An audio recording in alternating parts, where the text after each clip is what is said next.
7 a.m. on the West Coast, 10 a.m. on the East Coast, 3 p.m. in London, 12 midnight in New South Wales, Australia, and in Malaysia, it's 1975. I'm Jay Sheldon, and I'm not wearing pants. Good morning, Luna Amethyst. Thank you for joining. Wherever you may be, we are triple casting, of course, as always, on every Tuesday, Thursday, and Saturday night. On Facebook Live, I'm Not Wearing Pants is the page. Make sure you give us a like and a share. YouTube, Jay Sheldon is the channel. And Twitch.tv, Jay Sheldon No Pants. You're wearing pants. That's okay. You're allowed. I am not, because I'm the one making the declaration. So I am not wearing pants, but my audience can wear whatever you want or nothing at all. That's perfectly okay. Oh, man. Happy Tuesday. It is Tuesday, right? Yes, it is Tuesday. Thanks to streambeats.com for the music that we use in the beginning of our show and at the end. Appreciate it. Free music for streamers. You'll find it there. It's copyright strike free. Streambeats.com. Be sure you like, subscribe, share. We're well over 100 subscribers on Twitch. YouTube is 350 something. 300. I forget what is. I can't see it right now. Yeah, on Facebook, our I'm Not Wearing Pants page is 200 or 300 followers there. So thank you for that. We will do Peter Pan. We did not do Peter Pan in our last stream because we filled an hour.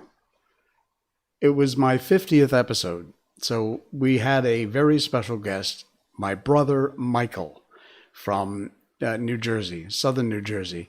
If you missed it, please, after tonight, watch back. It's episode 50, the very last one just before this, and it is funny. Michael is a talent, and he's crazy, and he loved it, and he wants to come back, so that's great.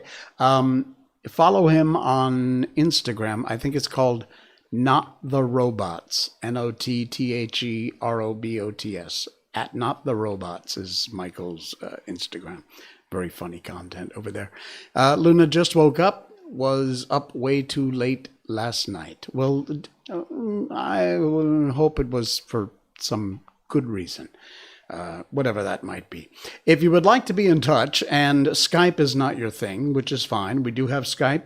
You just type in Jay Sheldon on Skype or call 1-860-598-0987. We'll put you on the air. Talk about whatever you want, what I'm talking about. Bring up a new subject, perfectly okay. But you can also get in touch, make show suggestions, guest suggestions, things you'd like to talk about, opinions, critiques. I answer all my emails. We've gotten a lot of emails, and that is nopants at jsheldon.com. No pants at jsheldon.com. I check my email there regularly, and I'll answer you right back. I'll reply for sure, and we will hopefully use some of your suggestions here on the air. So, also merchandise, of course, on twitch.tv. If you are searching around my channel, go to the About section, and over there you will find a link to J. Sheldon No Pants merchandise. You can pick up a hoodie, a t-shirt, a mouse pad, a coffee cup, I think. There's some rather cool stuff there if you are so inclined. And wherever you may be, we're going to talk about some things tonight that I have found and that are... Thanks, Faiz Ismail, for the like. Appreciate that. Thank you so much. Very, very cool. Nice to have you along for the ride. We're going to talk about some things that I found over the... There you go. I found over the last couple of days. Like I said, Saturday was a total different format show. We had Michael as our guest, and that's about all we had time for all night. But that's okay. It was well worth the time. Yes, by the way, I did get a haircut. Check it out. Is that tight or what? Yes, this is the cop haircut that I always used to have. I found a new Mamak barber who does a really good job because my old barber was closed. I don't know if it's Ramadan or what, or hopefully it didn't go out of business. But it's okay. I found another guy. He's very good, did a really good job. Yeah, so anyway, that was about it. Miko's doing well. As a matter of fact, she's downstairs sleeping right now. She usually chills while I'm on the stream here, unless I call her and get her up on the air. She hasn't been on in a while, so we'll try and bring her back. If she shows up tonight, fine. If not, then maybe Thursday we'll we'll get her on the start of the show. She misses you, I'm sure. So that is about all that's new with me. We have new episodes of our, what Luna says, I need to get my hair cut. Hair is getting really... Well, get your hair cut. I had such a busy day today. I did so much stuff. Of course, I was working from home. So I'm doing the shows, Urban Jungle Food and Random Acts, among other projects we're working on. And by the way, please do give a like. It's on Facebook. You'll find Urban Jungle Food and Random Acts Malaysia. And give those shows a like. Appreciate that. And we'll have new episodes coming up. And in fact, we've got a Ramadan special. And for Urban Jungle Food, we are planning, we haven't announced it yet, so I'm giving you a little inside baseball. We're going to do a live episode for Buka Puasa. That's going to be coming up in a week or two, a couple of weeks, I think. So look for that, like the page, and share the page. Appreciate that. What was I talking about? I'm talking about my busy day. Oh, my God. I got a haircut. I dropped a rug off at the dry cleaners.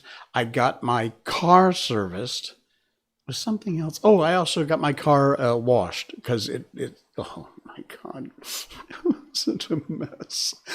My car sits in the driveway like 6 days a week. And the one day I go in the office, which actually will be tomorrow, is about the only day it goes anywhere. So it just sits outside and collects dust. If we have anything besides heat in Malaysia, it's dust.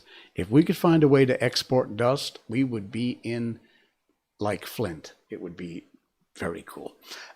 Speaking of very cool, this is about the coolest thing I have seen in forever. This, of course, you have to have seen this by now. If you were anywhere on social media, I'm sure you did. But this is the NASA Ingenuity helicopter, and it made its historic Mars flight on Monday. I'm telling you, I am so into this crap. I posted like 50 different links on my Facebook page with this. The footage is not all that great. It skips a bit, but if you haven't seen it, here, I'll play it for you. You'll see right down here. It's kind of hard. There it goes. Takes off. Check it out. Hovers there for a while. And they say it performed exactly the way they did in the tester. And then suddenly the thing they're all excited. This is the mission specialist, I guess. This is the woman who's in charge, I think, of the flight itself. So it hovers there and then boom, back down and lands. Look at that. 1% of the atmosphere on Mars that there is on Earth. So they were spinning up at about 2,500 RPMs, I think she said. Yeah, that is so cool. That is just unbelievable. The good old, let's get back to that again. There we go. So cool. What an accomplishment. And I talked about this earlier, that they had included a small piece of cloth from the Wright brothers' original first flight airplane, either on board the Ingenuity or on the Mars rover, which is what brought Ingenuity to Mars. Anyway, it's up there. So there's a little small piece of cloth from the Wright brothers' first manned flight, way back at the turn of the 20th century, 19 whatever it was. Very, very cool, incredible. All right. Oh, you know what? I knew this was going to be screwed up. Now I got to make adjustments here. Oh my goodness. And, okay, here we go. I'm going to move this over here. See, I know what I'm doing. I got this. I saw this and it just strikes home. It's something to think about, okay? And it's done in the form of a Twilight Zone. So imagine, if you will, a virus so deadly that face masks are thrown away in a regular garbage can, instead of using a biohazard bin. Yeah. Not only in garbage cans, but thrown on the side of the road, in culverts, in wherever. I mean, you find these things everywhere. So if this whole thing is so serious and we need to be so cautious, why aren't there biohazard bins everywhere to put your masks in? In fact, I'm not sure that I've seen one, except perhaps at a hospital. Zubaida, you're here. All right. Zubaida and I work together. We are colleagues. It is great to see you, Zubaida. Thank you for popping in. I appreciate that. Nice to have you along for the ride. And thanks for the like and the share. Very cool. Thank you. All right. This guy was on my list of my header tonight of things to talk about, because I saw this posted. This, of course, if you don't know, is Paul Newman. Paul Newman was an amazing actor, an incredible talent. He started his own salad dressing, which is actually really nice and expensive, but really nice. Morning, Serena Lee. Hey, Serena. Oh, my God. I shared one of your things tonight. Thank you for the like, Zubaida.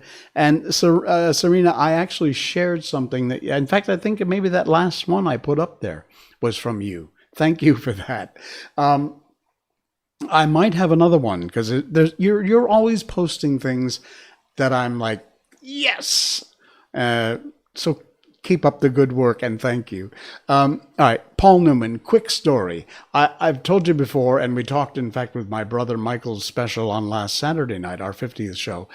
We talked about growing up in Cornwall, Connecticut. And in fact, specifically, I was born in East Cornwall and then moved the, 3 miles to West Cornwall, where I used to work. One of my first real jobs was working stocking shelves at Utzler's Country Store. As far as I know, they're still in business, but Dutch and Fred and Carl no longer own the place. In fact, I'm quite sure they've all passed on by now. But I worked as a grocery clerk. It was a little tiny country store. It had 3 aisles.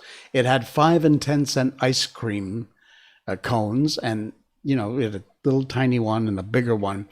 Literally 5 cent ice cream cones. Could you imagine? Even at the exchange rate, that's cheap as hell. I'll get another 30-day ban on Facebook soon. Go for it, Serena. Go for it.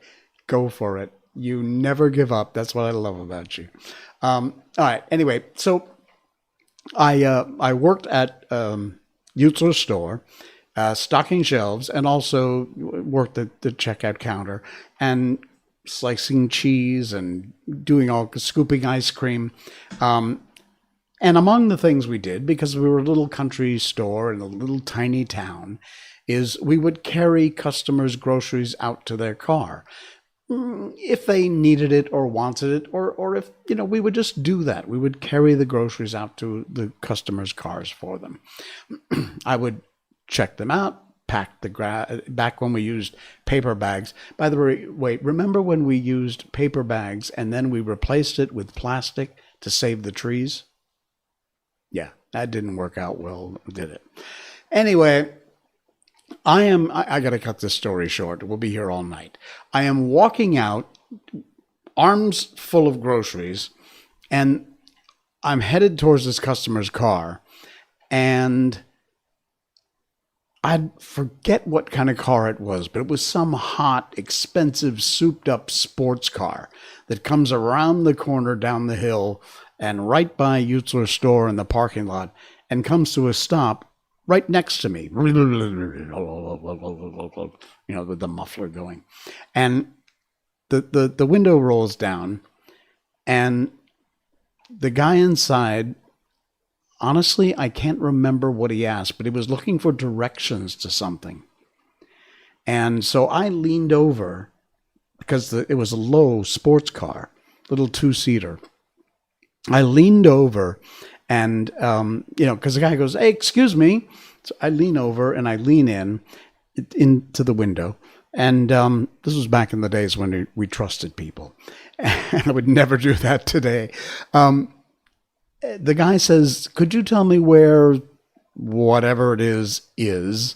And I said, "You go down through the covered bridge, you go south on Route 7, you wind up in Cornwall." I think it was a hardware store, something like that. And then all of a sudden, I recognized who this guy was. It was that guy, Paul Newman. And I must have had a look on my face like, holy crap, that's Paul Newman. And this guy kind of looks, cocks his head, gives me a wink and a smile, and then he goes, "Thanks," and takes off. Now, by way of explanation, Paul Newman used to race at Lime Rock Racetrack, world famous racetrack in Lime Rock, which is just a short distance away from where we were in West Cornwall. And so I don't know that he had a home around there. He must have. Maybe in Sharon, Connecticut, which is the next town over. But Paul would race at Lime Rock Track. And obviously he was coming through town. And we had a lot of very famous people that lived in town. Whoopi Goldberg, Michael J. Fox, Tom Brokaw. The list goes on and on. Tons of celebrities that lived there. And a lot of behind-the-scenes people in television, film. But yeah, so, excuse me, could you tell me where the hardware store is?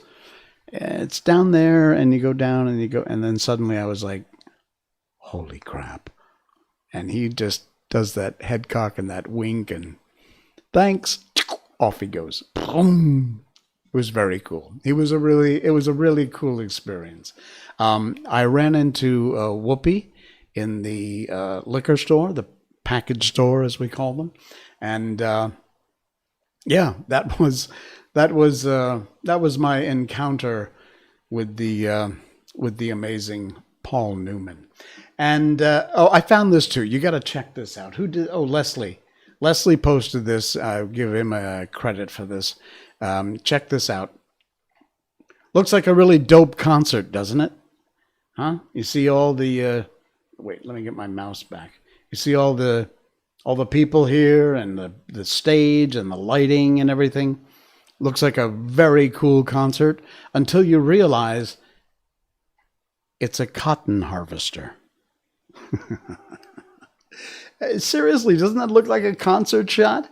Like, this is cotton. These are not people. And that is a giant harvester that's harvesting the cotton.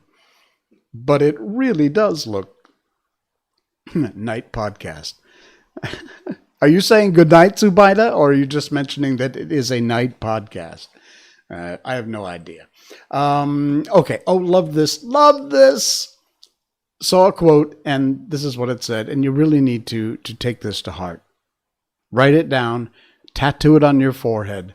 Speak to people in a way that if they died the next day, you'd be satisfied with the last thing you said to them. Can't emphasize that enough. Think about that before you open your mouth and say nasty things. Speak to people in a way that if they passed away the very next day, you'd be satisfied with what it was that was the last thing you said to them. Yeah, nice. All right. Oh, I gotta readjust this. Damn it. This bloody thing. All right. Hang on. We're doing this live, so you get to see it happen as it happens. But I gotta give these guys a big thumbs up. 2 Malaysian students beat over 50,000 global applicants and earned their spot at Harvard. And here they are. Only 3.43% of applicants were accepted into the class of 2025. And let me just, let's see. They are Gerald Chong Zi Wen from KL and Mohammed Hamdi Ahmad Akimi from Kuantan, Pahang. And they have earned their rights, their rightful spot in the class of 2025. A huge congratulations to them. I will, like a concert, I'll go confess my crush. Okay, you do that. This is another cool thing I saw. I see these things, I see photographs of these things all the time, but I never actually have seen one for real. People do this. It's an art form. I would not have the patience. I mean, I am a patient man. I am a very patient man. But this is a level of patience I do not have. But this is Kokei Mukuni from Japan. And he is a stone balancer. Look at this. Look at this. Look at that right there. How the hell? These are not glued. They're just balanced there. And you can find amazing balanced stones. They last until they don't last. And it's just incredible. In our somewhat shaken life, a little balance wouldn't hurt. And Kokei Kimuni masters the art of stone or rock balancing, which consists of stacking stones without using the slightest artifice, glue, adhesive, literally defying the laws of gravity. Check that out. That is amazing. Look at this. Look at this. They're just simply balanced. That's insane.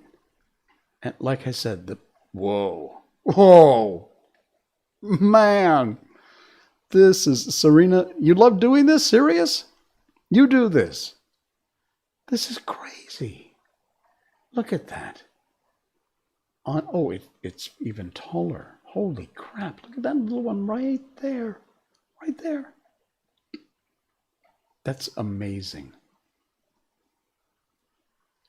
Incredible. Look at that. I mean, I know. What am I sharing this for? But it's fascinating. And these are the things that kind of, fascinate me. Oh, look at that. Look at that. I wish I could zoom this out, but I can't. So, not that technically savvy. Oh, you use Gorilla Glue. Yeah, okay, you. Invis Toby, hey, welcome. Lurking, sorry, missed the weekend interview. It's okay. It's still online. You can check it out while it lasts on twitch.tv. It's our last show before this one. And Facebook, of course, it'll always be there. Facebook Live, I'm Not Wearing Pants, or Jay Sheldon's YouTube channel. You check it out there. Okay, I had to share this because it is absolutely mesmerizing. Incredible. Unbelievable. Okay, and this I had actually planned on talking about briefly. It's just another one of those cool things, but it's cool, trust me. And that was the night when the stream wouldn't work. So there you go. This is, that is 20 meters of snow in Toyama. The Tateyama Krobe Alpine Route winds through the Hida Mountains, also called the Northern Alps, between Toyama Prefecture and Nagano. Along the trail lie virgin forests, massive 1,000-year-old trees, a vast wetland region 2,000 meters above sea level. Shomyo Falls, Japan's tallest waterfall, 350 meters. Wow. And this is a towering wall of snow that's formed every spring. It receives some of the heaviest snowfall on the planet. Accumulations get as high as 66 feet, 20 meters. About a 7-story building, that's how high that is. And come spring, they have 30-ton snow cutters that are equipped with GPS that come through and cut the snow like this. This is insane. And that's so the buses can get through the passes. Look at that. Unbelievable. Wow. That's nuts. That is truly nuts. I have seen snow in Goshen, Connecticut. There's a place by the golf course in Goshen where the wind blows across the top of the hill, and there's a highway, it's a 2-lane blacktop that I think it's Route 4 that goes over top of this hill. And that can get, I've seen the snow in like the blizzard of 78, I think it was, where it went up past the telephone poles. I don't know how tall a telephone pole is. I would guess maybe 30 or 40 feet. So that was up there. But it not as tall as this, but that was some amazing snow back then. That was incredible. And okay, finally, before we move on to Peter Pan, I wanted to share this because it is so good. If you are struggling in life and you wonder if you are wasting your time doing things, hobbies, your work, whatever it is that you do during the day, in life. This is from Kurt Vonnegut. And it really is. It just takes a few minutes to tell this story. But pay attention, because it has such a deep meaning, and I think it may change your life. It really may change your life. Listen closely, please. It was a nasty storm. Indeed, it was. Okay. This is written... Hey! Thank you so much. Appreciate that. Thank you indeed. I'm sorry, I can't read your name. Sorry, I missed it. Thank you so much. I will give you proper credit. It's so small on the screen I couldn't see it there. Thank you for that donation. If you would like, by the way, to do what just happened, you can click on that and make a donation. Or on Facebook, you'll see a link in the description above. It'll get you to the same place. Okay, this is written in the first person by Kurt Vonnegut, but please listen closely. It substantially will change your life. When I was 15, I spent a month working on an archaeological dig, and I was talking to one of the archaeologists one day during our lunch break, and he asked those kinds of getting to know you questions. Oh, Fiz, thank you. It was you. Thank you very much, Fiz. Appreciate that so much. Thank you, Fiz. Okay, so he was asking these getting to know you questions that you often will ask young people. Do you play sports? What's your favorite subject? And I told him, no, I don't play any sports. I do theater. I'm in a choir. I play violin and piano. I used to take art classes. And he went, wow, that's amazing. And I said, no, I'm not really good at any of them. And then he said something that I will never forget, which just absolutely blew my mind. Because no one has ever said anything like it to me before. And here's what he said. I don't think being good at things is the point of doing them. I think you've got all these wonderful experiences with different skills, and that all teaches you things and makes you an interesting person, no matter how well you do them or not. Whether or not you're good at something doesn't matter. It's the experience of doing whatever it may be that you do. Play sports, play music, do theater, play the piano, play the drums, play the bagpipes. He writes, that honestly changed my life because I went from being a failure, someone who hadn't been talented enough at anything to excel, to someone who did things because I enjoyed them. I had been raised in such an achievement-oriented environment, so inundated with the myth of talent, that I thought it was only worth doing if you could win at them. It is not. The winning is in the doing. And I will tell you something. This certainly applies in the America that I knew 20 years ago and for the previous 40 years. But when I moved to Southeast Asia, let me tell you something. The pressure on people, young people in particular, to succeed, to do better than the next guy. You have to go to the best schools. You have to get A's. You have to do the best you can do. Well, you know what? Bullshit. It's in the doing. It's not in the winning. So moms and dads all over the planet, but in particular in Southeast Asia, from my own experience, lay off. Let your kids experience life. Let them try stuff. Let them do stuff. And they do not have to win at it. They do not have to be the best at it. They can just do it and enjoy it and enjoy the experience. I feel very strongly about that. I suppose you can tell.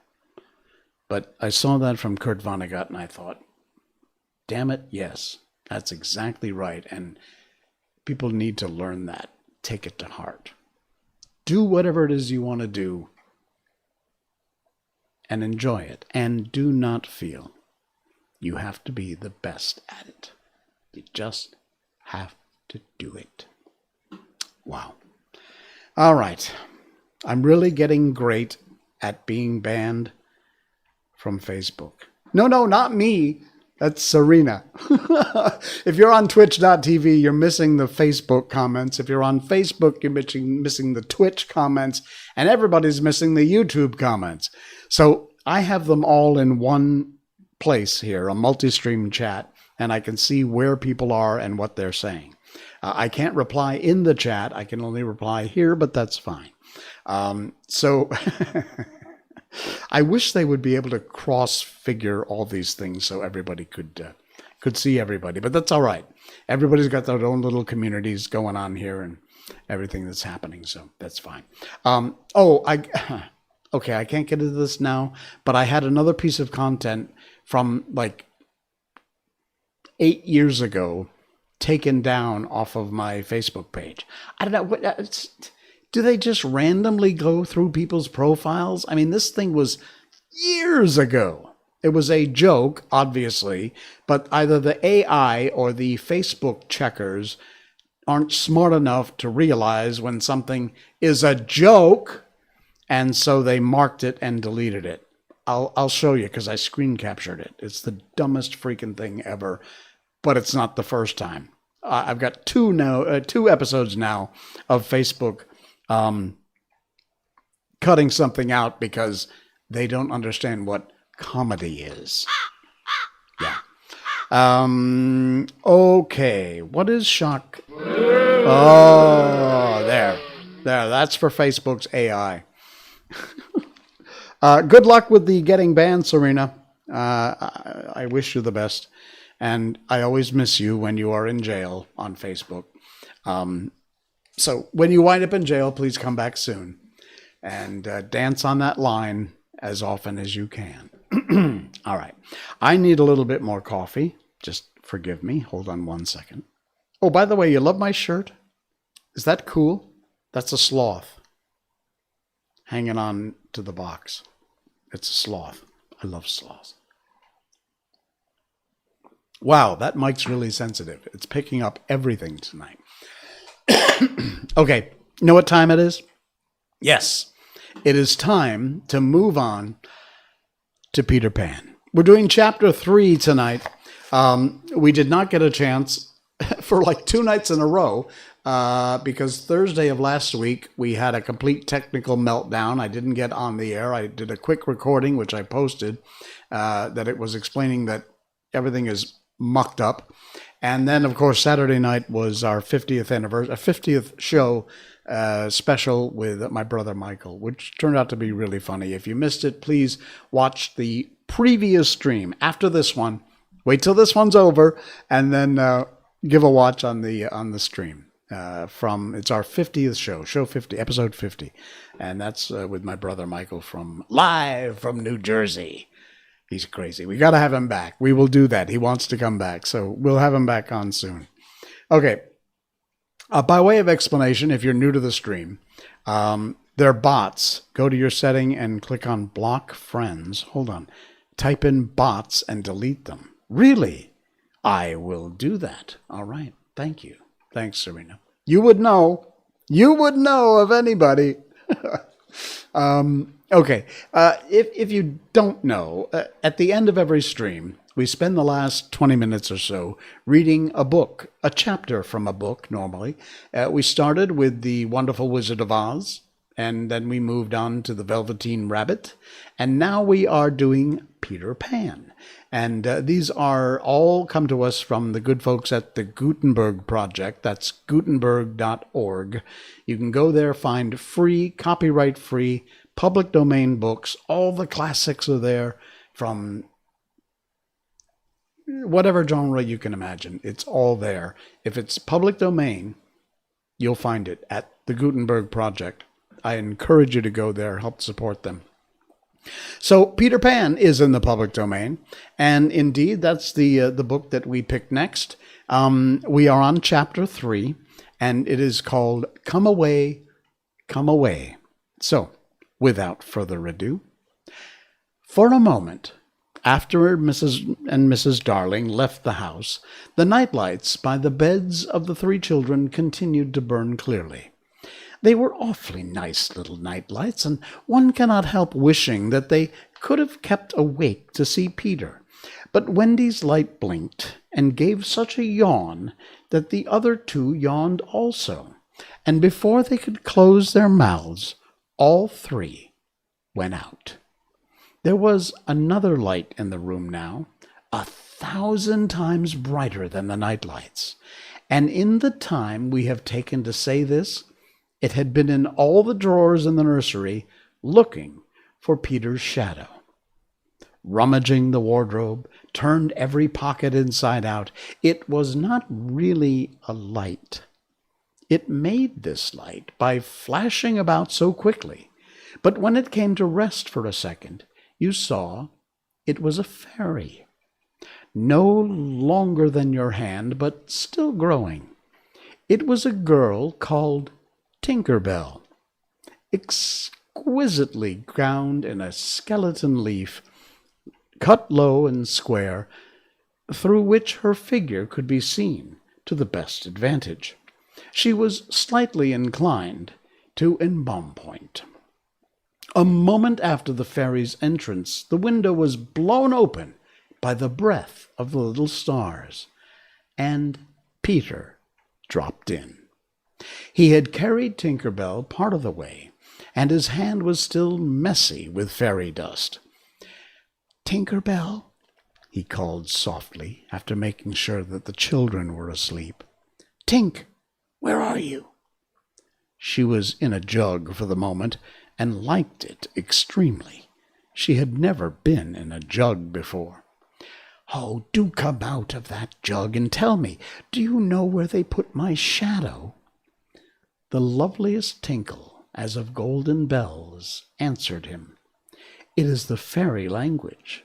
You ordinary children can never hear it, but if you were to hear it, you would know that you had heard it once before."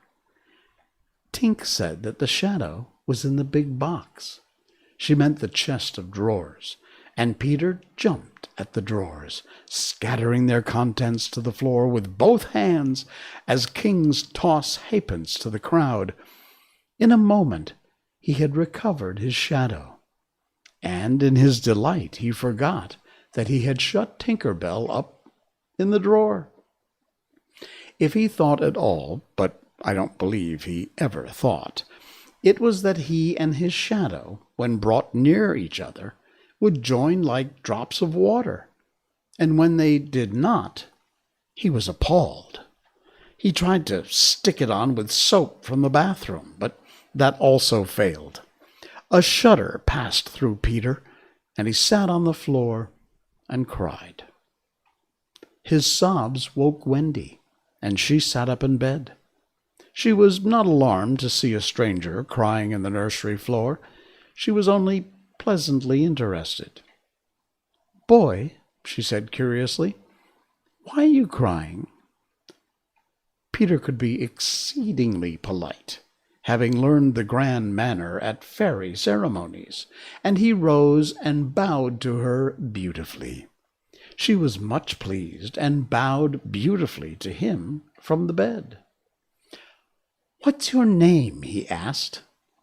"Wendy Moira Angela Darling," she replied with some satisfaction. "And what is your name?" "Peter Pan." She was already sure that he must be Peter, but it did seem a comparatively short name. "Is that all?" "Yes," he said rather sharply. He felt for the first time it was a shortish name. "Well, I'm so sorry," said Wendy Moira Angela. "It doesn't matter," Peter gulped. She asked where he lived. "Second to the right," said Peter, "and then straight on till morning." What a funny address! Peter had a sinking. For the first time he felt that perhaps it was a funny address. "No, it isn't," he said. "I mean," Wendy said nicely, remembering that she was the hostess, "is that what they put on the letters?" She wished she hadn't mentioned letters. "Don't get any letters," he said contemptuously. "But your mother gets letters." "Don't have a mother," he said. Not only had he no mother, but he had not the slightest desire to have one. He thought them very overrated persons. Wendy, however, felt at once that she was in the presence of a tragedy. "Oh, Peter, no wonder you were crying," she said, and got out of bed and ran to him. "I wasn't crying about mothers," he said, rather indignantly. "I was crying because I can't get my shadow to stick on. Besides, I wasn't crying." "Has it come off?" "Yes." Then Wendy saw the shadow on the floor, looking so draggled, and she was frightfully sorry for Peter. "How awful!" she said. But she couldn't help but smile when she saw that he had been trying to stick it on with soap. How exactly like a boy! Fortunately, she knew at once what to do. "It must be sewn on," she said, just a little patronizingly. "What's sewn?" he asked. "You're dreadfully ignorant." "No, I'm not." But she was exalted in his ignorance. I shall sew it on for you, my little man, she said, though he was tall as herself. And she got her housewife and sewed the shadow onto Peter's foot. I dare say it will hurt a little, she warned him. Oh, I shan't cry, said Peter, who was already of the opinion that he had never cried in his life, and he clenched his teeth, and he did not cry. And soon his shadow was behaving properly, though still a little creased. Perhaps I should have ironed it, Wendy said thoughtfully, but Peter, boylike, was indifferent to appearances, and he now was jumping about in the wildest glee. At last he had already forgotten that he owed his bliss to Wendy. He thought he had attached the shadow himself. How clever I am, he crowed rapturously. Oh, the cleverness of me! It is humiliating to have to confess that this conceit of Peter was one of his most fascinating qualities. To put it with brutal frankness, there was never a cockier boy. But for the moment Wendy was shocked. You conceit, she exclaimed with rightful sarcasm. Of course I did nothing. Well, you did a little, Peter said carelessly, and continued to dance. A little, she replied with hauteur. If I am no use, I can at least withdraw. And she sprang in the most dignified way into bed, and covered her face with the blankets. To induce her to look up, he pretended to be going away, and when this failed, he sat on the end of the bed and tapped her gently with his foot. Wendy, he said, don't withdraw. I can't help crowing, Wendy, when I'm pleased with myself. Still, she would not look up, though she was eagerly listening. Wendy, he continued in a voice that no woman had yet been able to resist. Wendy, one girl is more use than 20 boys. Now, Wendy was every inch a woman, though there were not very many inches, and she peeped out of the bedclothes. You really think so, Peter? Yes, I do. I think it's perfectly sweet of you, she declared, and I'll get up again. And she sat with him on the side of the bed. She also said that she would give him a kiss if he liked, but Peter did not know what she meant, and he held out his hand expectantly. Surely you know what a kiss is, she asked, aghast.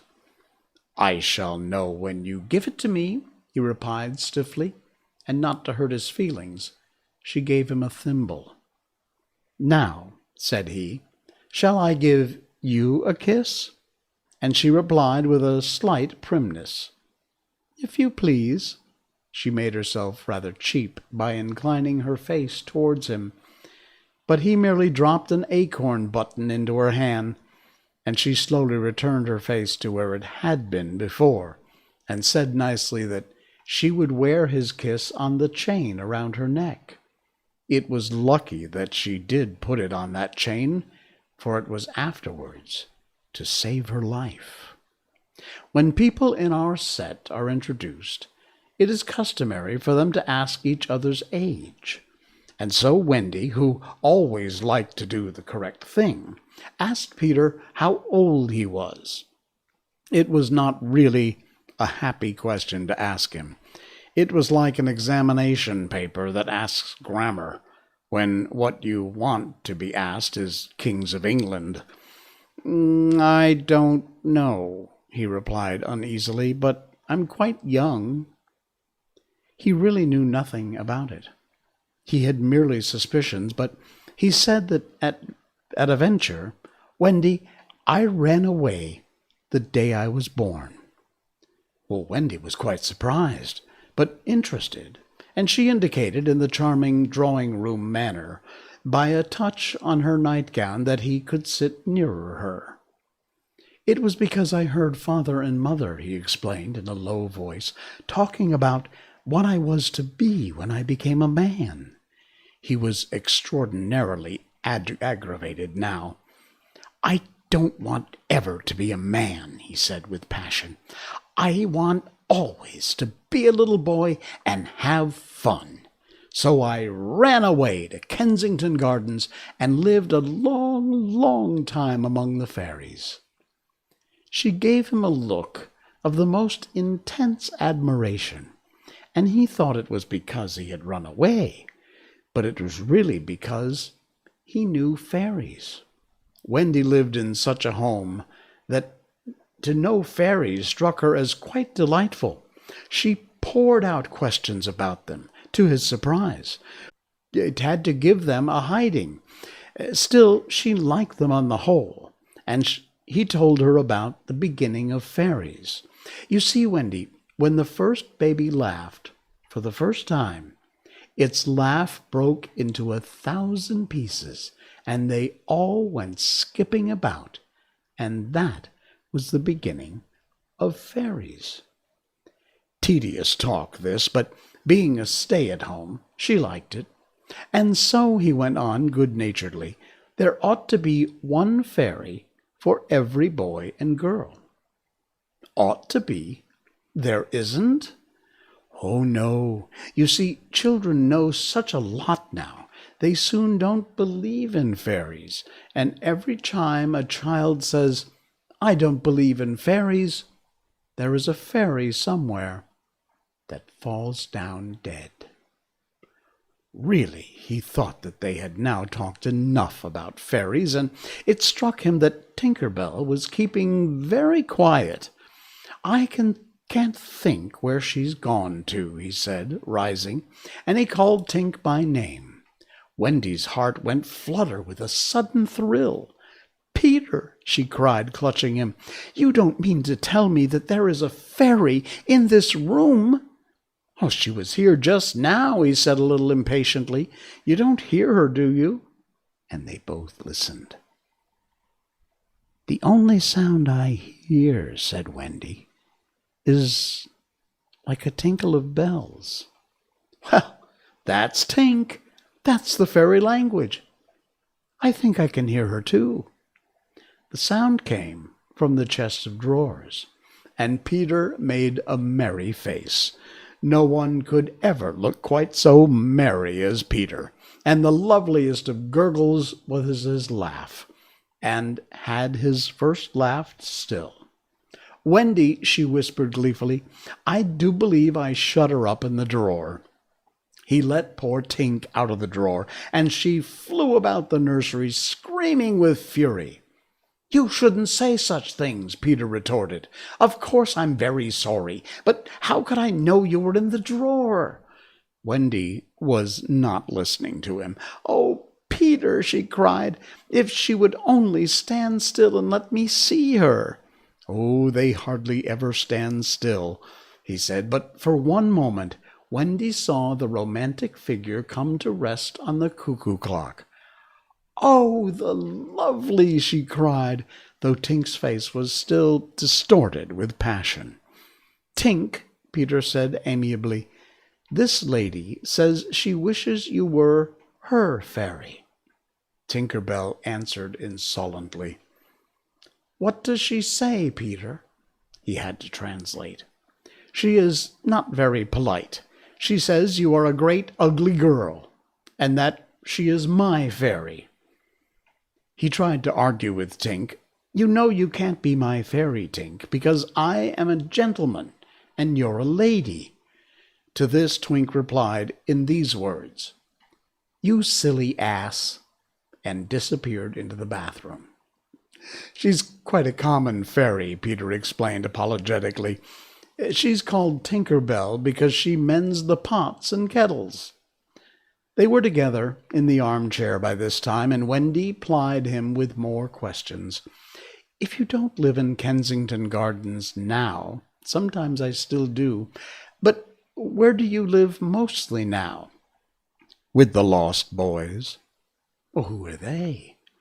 They are the children who fall out of their perambulators, and when the nurse is looking the other way, if they're not claimed in 7 days, they're sent far away to the Neverland to defray expenses. I'm captain." "What fun it must be!" "Oh, yes," said Peter, "but we are rather lonely. You see, we have no female companionship." "Are none of the others girls?" "Oh, no, girls, you know. They're much too clever to fall out of their prams." This flattered Wendy immensely.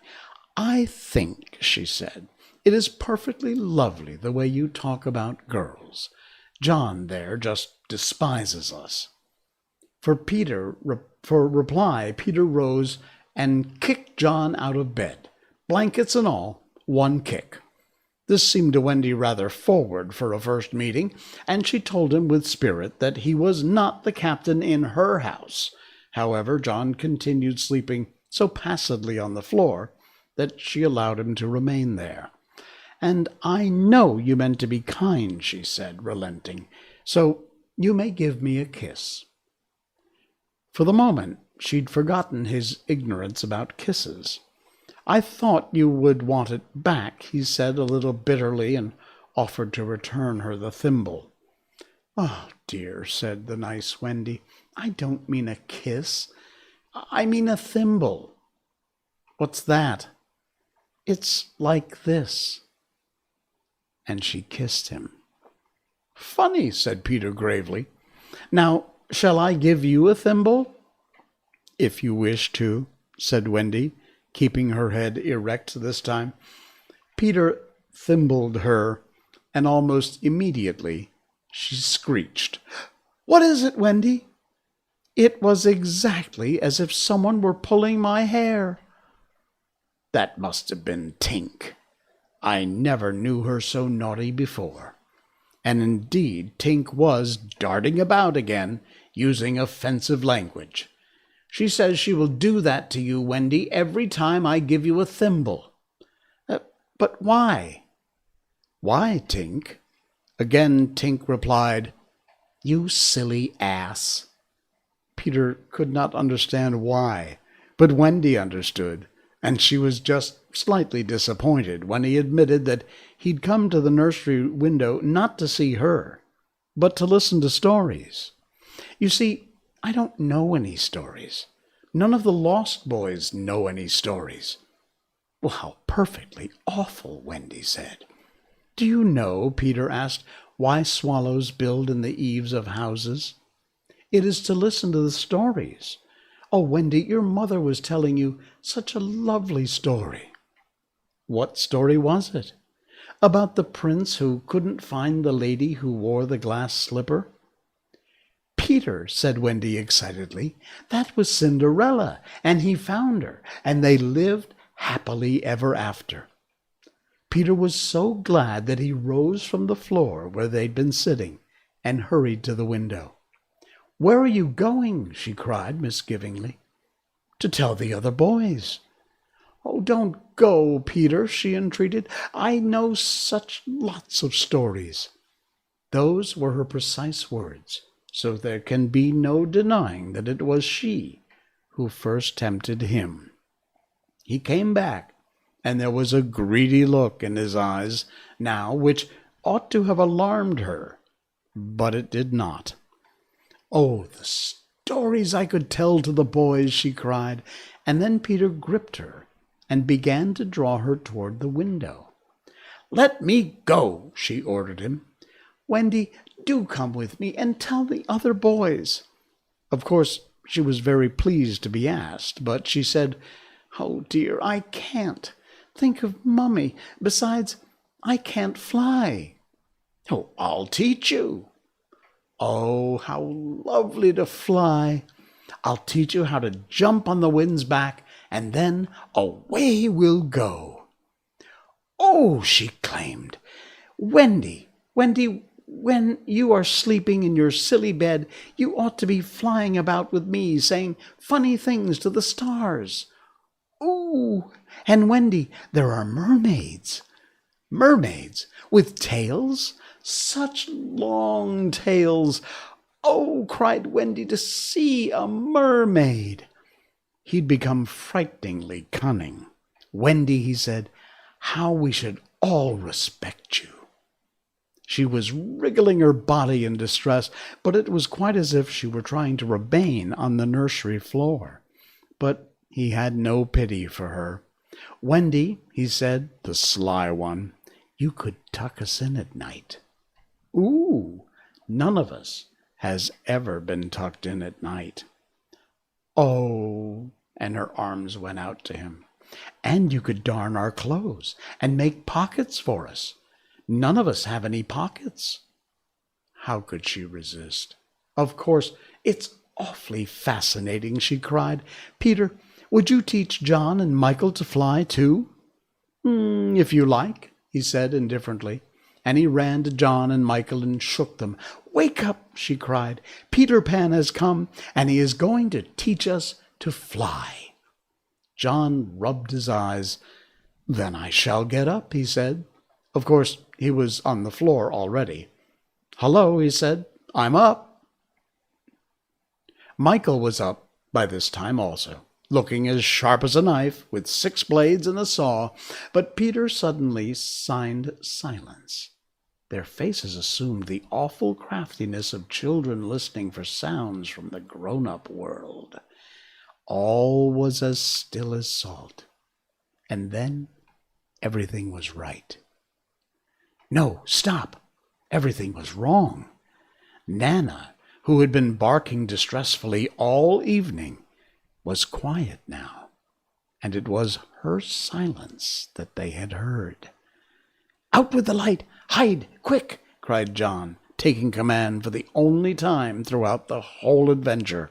And thus, when Liza entered, holding Nana, the nursery seemed quite its old self, very dark, and you would have sworn you heard its 3 wicked inmates breathing angelically as they slept. They were really doing it artfully from behind the window curtain. Lisa was in a bad temper, for she was mixing the Christmas puddings in the kitchen, and had been drawn from them with a raisin still on her cheek by Nana's absurd suspicion. She had thought the best way of getting a little quiet was to take Nana to the nursery for a moment, but in custody, of course. There, you suspicious brute, she said, not sorry that Nana was in disgrace. They are perfectly safe, aren't they? Every one of the little angels, sound asleep in their bed, listen to their gentle breathing. Here, Michael, encouraged by his success, breathed so loudly that they were nearly detected. Nana knew that kind of breathing, and she tried to drag herself out of Lisa's clutches. But Lisa was dense. No more of it, Nana, she said sternly, pulling her out of the room. I warn you, if you bark again, I will go straight for Master and Mrs. and bring them home from the party. And then, won't Master whip you just. She tied the unhappy dog up again. But do you think Nana ceased to bark? Bring Master and Mrs. home from the party. Why, that was just what she wanted. Do you think she cared whether she was whipped so long as her charges were safe? Unfortunately, Lisa had returned to her puddings, and Nana, seeing that no help would come from her, strained and strained at the chain, until at last she broke it.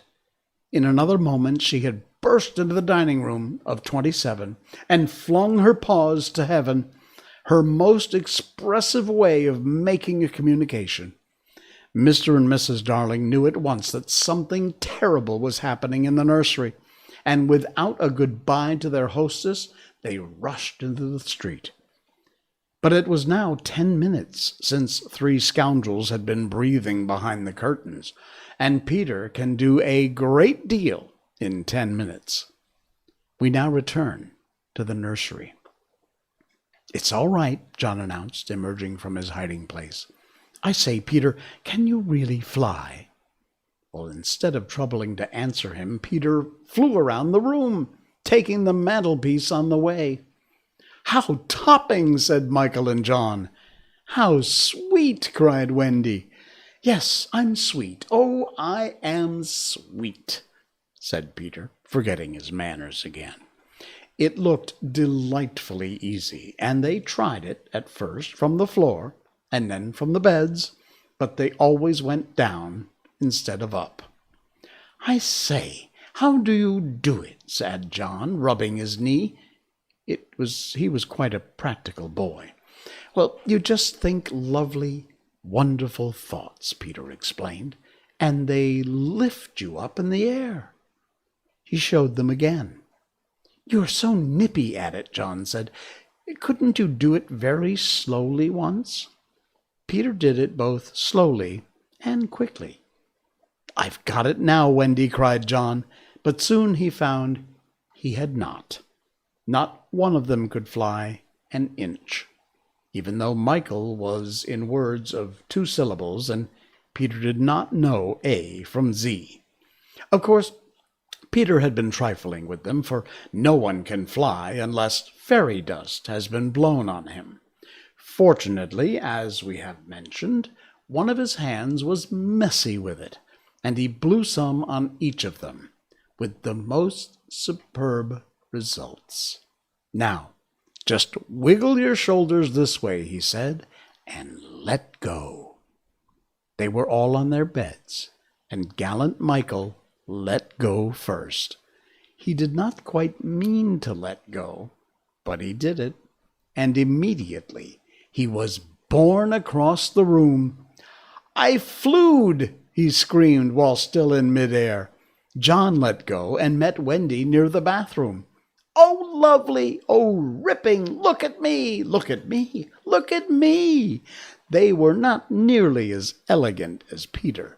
They could not help kicking a little, but their heads were bobbing against the ceiling, and there is almost nothing so delicious as that.